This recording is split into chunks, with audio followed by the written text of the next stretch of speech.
नमस्कार दोस्तों, जय हिंद, जय श्री राम। आज एक बहुत अच्छी कहानी आपको सुनाने जा रहा हूँ। ये कहानी ज़्यादा पुरानी नहीं है, अभी नई नई कहानी है। इस कहानी से हमें पता पड़ता है कि हमारी सामाजिक जिम्मेदारी है क्या है, हमारा व्यक्तिगत स्वास्थ्य क्या है, हमारा सामुदायिक पारिवारिक स्वास्थ्य क्या है। इस प्रकार से एक परिवार रहता था और उस परिवार के अंदर पति पत्नी और उनके बच्चों के साथ जो पति है उसके पिता भी रहते थे, यानी कि एक संयुक्त परिवार था, साथ में अपना जीवन यापन कर रहे थे। काफी दिन हो गए जब पति और पत्नी साथ में रहते थे, पिता उनके साथ रहते थे, तो पिता हर बात में कुछ ना कुछ बोल दिया करते थे और इस कारण से जो है दोनों के बीच एक व्यामोह, एक भ्रष्टाचार, एक अजीब सा आचरण हो रहा था। और इस आचरण के चलते जो है पत्नी ने जिद कर ली कि पिता को ऊपर के कमरे के बरामदे में जो कमरा है वहां पे शिफ्ट कर दीजिए, तो हम लोग अपने जीवन को अच्छे से जी सकेंगे। पति ये चाहता नहीं था, लेकिन पत्नी के जिद के आगे उन्हें अपने घुटने टेक दिए और पिता को ऊपर के एक रूम में शिफ्ट कर दिया। जब पिता को ऊपर के कमरे में शिफ्ट किया तो एक समस्या हो गई कि पिता वहां पर अचानक से बीमार रहने लगे।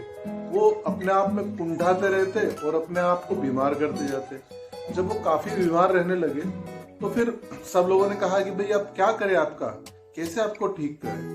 तो ये बात समझ नहीं आ रही थी कैसे करें, लेकिन कुल मिलाकर के ये हुआ कि पिता ने कहा कि यार मुझे बाहर कमरे के बाहर जो गैलरी है वहां मेरी खाट लगा दो, वहां मैं रहूंगा तो ठीक हो जाऊंगा। इस प्रकार से गैलरी में खाट लगा दी गई।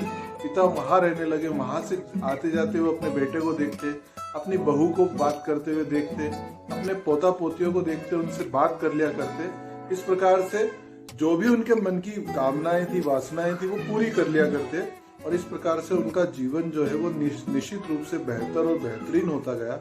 जो कष्ट उन्हें हो रहे थे, जो पीड़ा उन्हें हो रही थी, वो कष्ट और पीड़ा भी निरंतर मिटती गई। कुल मिलाकर के पति ने यह निष्कर्ष निकाला कि गैलरी में रहना ज्यादा अच्छा है, कमरे में रहना ज्यादा अच्छा नहीं। अब उस पति को ये कौन समझाए कि वो पिता गैलरी और कमरे के कारण नहीं, वो अकेलेपन के कारण बीमार था।